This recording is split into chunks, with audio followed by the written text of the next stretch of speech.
I am Ivan IV Vasilievich, known to history as Ivan the Terrible. But terrible? Ha! I was terrible only to those who threatened Russia, to the traitors and the weak. I am the first Tsar of all Russia, the one who brought this fractured land together under one iron fist. Mine. Born on August 25th, 1530, in Kolomenskoye, near Moscow, I came into this world already burdened with the weight of a crumbling empire. My father, Vasily III, died in 1533, leaving me as the Grand Prince of Moscow at just 3 years old, a child ruler. Oh, how the vultures circled, thinking me easy prey. My mother, Yelena Glinskaya, ruled in my name until her death in 1538, allegedly by poisoning. The years that followed were a time of chaos. The boyars, those treacherous nobles, fought amongst themselves, each seeking to use me as a pawn in their games of power. I was neglected, abused, surrounded by violence and treachery. They would ignore me at state dinners, steal from the royal treasuries, and even abuse me physically. But I watched, I learned. I saw the weakness in their squabbles, the rot at the core of their rule. On January 16, 1547, at the age of 16, I struck. I had myself crowned Tsar of all Russia, the first to bear that title. The boyars thought it was just another empty ceremony. How wrong they were. This was the beginning of a new era, the birth of a true Russian state. That same year, I married Anastasia Romanovna, a woman of exceptional beauty and kindness. For a brief moment, I thought I might know peace. We had 6 children, though only 2 survived infancy. Tsarevich Ivan Ivanovich and Tsarevich Fyodor Ivanovich. Such was the cruel reality of those times. In my early years as leader, I governed with decision and fortitude. Under the influence of the wise Metropolitan Makary, I implemented a wide program of reforms. I reduced the power of the nobles, reformed the church, implemented mandatory military service, and secured more territories. In 1550, I implemented the Sudebnik, a new law code that brought consistency to our legal system. I established the first printing press in Moscow in 1553, bringing knowledge and literacy to our people. But my behavior was always on the edge of madness. I was prone to outbursts of rage, fits of anger that could turn deadly. The death of my beloved Anastasia in 1560 only intensified these tendencies. I suspected that she was poisoned by the boyars, just as they had my mother. Can you blame me for what came next? In 1564, I created the Oprichnina, my personal guard, my instrument of justice. Led by the ruthless Malyuta Skuratov, these black-clad horsemen, riding with dog heads and brooms tied to their saddles, became the symbol of my absolute power. The boyars had to be purged, their power broken. Yes, there was blood, rivers of it, but it was the blood of traitors, of those who would see Russia torn apart for their own gain.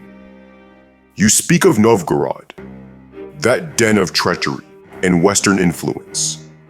I did what needed to be done.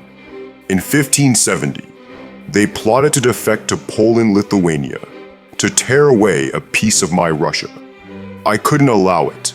For 5 weeks, My Oprichniki and I purged the city. The massacre, a necessary evil. Sometimes, to save the body, one must cut off a diseased limb. My military campaigns were crucial to Russia's expansion. The conquest of Kazan in 1552 and Astrakhan in 1556 marked significant victories. I besieged Kazan with a force of 150,000 men, using innovative tactics and technology. When they refused to surrender, I had Tatar prisoners tied to stakes before the city walls, threatening to execute them. The defenders shocked me by killing the prisoners themselves, rather than leaving them in our hands. Eventually, the city fell, and I, in my righteous fury, had the population massacred and deported. These victories secured the Volga River and opened trade routes to the Caspian Sea. To commemorate the victory over Kazan, I ordered the construction of St. Basil's Cathedral in Moscow. Its magnificent domes and spires stand as a testament to Russian greatness and Orthodox faith. Some say I blinded the architects to ensure they could never repeat this marvel. Whether true or not, it shows the world the lengths I would go to preserve Russia's uniqueness. But fate, that cruel mistress, had other plans. The Livonian War, which lasted from 1558 to 1583, was a prolonged conflict against Sweden and Poland. We were at first victorious, destroying the Livonian Knights, but their ally Lithuania became an integral part of Poland in 1569. The war dragged on. While the Swedes supported Poland against us, the Crimean Tatars attacked Astrakhan and even made an extensive incursion into Russia in 1571. They burned Moscow, leaving only the Kremlin standing. Can you imagine my fury? The war was costly, ravaging Russia and resulting in our failure to take control over Livonia. We lost Ingria, but I used this opportunity to establish greater autocratic control over the Russian nobility. The Oprichniki became not just my personal guard, but Russia's first political police, violently purging those who opposed me. Throughout my reign, I married 7 times, each wife chosen carefully, each serving a purpose. Alliances forged, bloodlines strengthened, and yet, in the end, I stood alone. Perhaps that was always my destiny. My rage knew no bounds, not even for those closest to me. The archpriest Pimen thought he could defy me? Ha! In 1571, my Oprichniki took his monastic hat and married him off to a mare. He was then forced to ride through the city, accompanied by jesters. The irony was perfect. He had supported my iron-fisted policies, but soon found himself on the receiving end of them. Even my most trusted generals weren't safe. When I suspected General Mikhail Vorotinsky of plotting my death through magic, I had him tied to a stake between 2 fires. I personally led the torture until he died from his wounds before even reaching prison. A harsh lesson perhaps, but necessary to maintain my grip on power.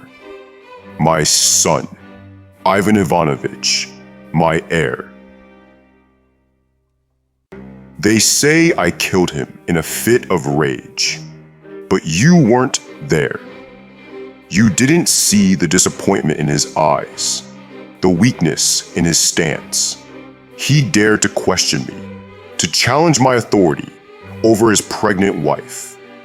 In that moment, I saw all my work, all my sacrifices, crumbling before me. The strike with my staff was instinctual, a father's discipline. How was I to know it would be fatal? As I grew older, my grip on power began to slip. The failures of the Livonian War, the death of my son, the growing discontent among the people. I could feel the vultures circling once again, but I was not finished, not yet. In my final years, I sought redemption. I gave generously to monasteries. I prayed for forgiveness. Not out of guilt, mind you, but as a calculated move. One must always hedge one's bets when it comes to the afterlife. I died on March 18, 1584, while playing chess. My legacy? Mixed. Some call it a reign of terror. Others see it as necessary for the unification of Russia. But one thing is certain. I left a mark on history that cannot be erased. You may call me terrible.